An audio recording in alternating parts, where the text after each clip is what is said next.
Our group had the taxi cab industry. When you think about the taxi cabs in the Inland Empire, you don't really associate with them as an everyday mode of transportation. If you don't own your own personal vehicle, you really look for any other mode other than a taxi cab. That's the last thing from anybody's mind, especially because we don't live in such a metropolitan area like you would in LA or New York. And really, if you think of using that for an everyday use, you have to think of the costs that are associated with that. So a lot of people don't really, they stray away from that. Some companies charge anywhere from $1.13 to $2.60, and from there on, every mile can range from 26 cents to 110. And of course, that doesn't count if you're in traffic or any other reason why you could potentially be paying somewhere around $20 to $30 per trip. So it's really not an economic way for anybody to take for every day. But with these new companies coming out like Lyft and Uber, they've really tried to change the way that we view them, especially from the ages from 18 to 25, 30. We don't really resort to that. That's the last thing that we really want to use unless we absolutely have to. Really, it's just not practical for us. But they're trying. They want to grasp a larger market, and so that's why they've now had the mobile apps and the internet and all these ways for us to make it so much easier. But it's just the market is still not doing the way they would like. They don't have their full market. The taxi industry comes from the early 19th century, where taxi cabs were first horse-drawn carriages. From here, the horse-drawn carriages were then moved into cars that were battery-powered and ordered into New York City. Once these cars hit the mainstream, it really pushed the taxi industry into the market, and people began to notice that this was something that needed to be.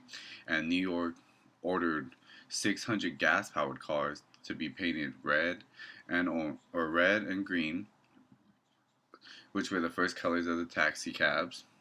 And then the next 10 years, these taxis grew, and they grew into having fleets or independently owned cars. But GM and Ford both owned taxi fleets, as well as the famous Checker taxi company being in the industries.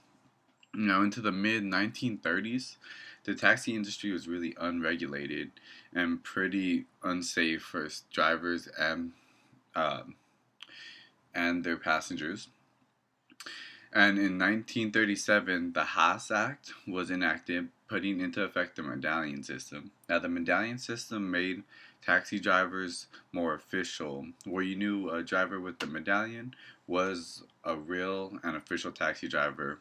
Now, to get this medallion was a lot because they did this to regulate the amount of cars on the road, and the original number was 16,900, but is now set at 13,437. By 1950, there was about 12,000 taxis on the streets, and by 1960, all taxis were ordered to be painted yellow. This was the new taxi industry standard.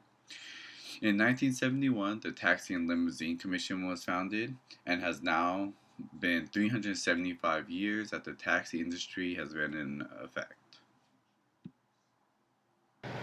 Taxis face many different challenges that have been dooming them in recent years, like regulations, appearances, pay, and competition.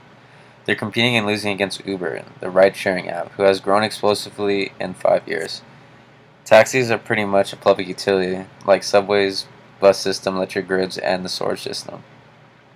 In the first half of 2004, taxis saw their total trips drop 20% compared with the same period last year. Taxis are just complaining that they can't compete against the apps because of city regulations. Uber proponents say that it's time for monolithic, overregulated city cab services to actually be broken up. Now, Uber also says that riders deserve options, and they say that it's time for better pricing and the use of technology. Government laws are in place to ensure that safety of passengers and the accountability of drivers. But it's also a big harm in taxis. Another reason why taxis are losing is because appearance and cost.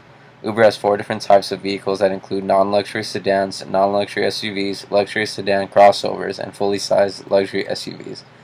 Now they can seat 6 people at a time and come with varying prices. Now the 3 different types is Uber X, Uber Black, and Uber SUV.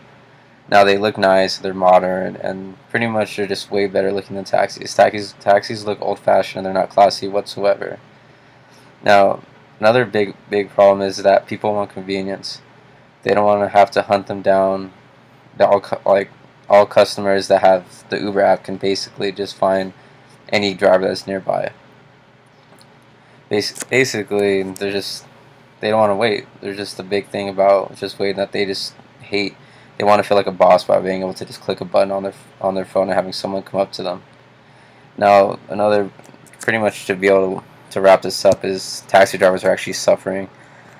The Uber driver actually gets 80% of the fare, and the company only takes 20%. The average cab driver earns $27,000 a year before expenses. Unlike Uber drivers, taxis are actually just not even employees; they're actually independent contractors. They lease out the vehicles and don't get any of like the benefits as Uber drivers do.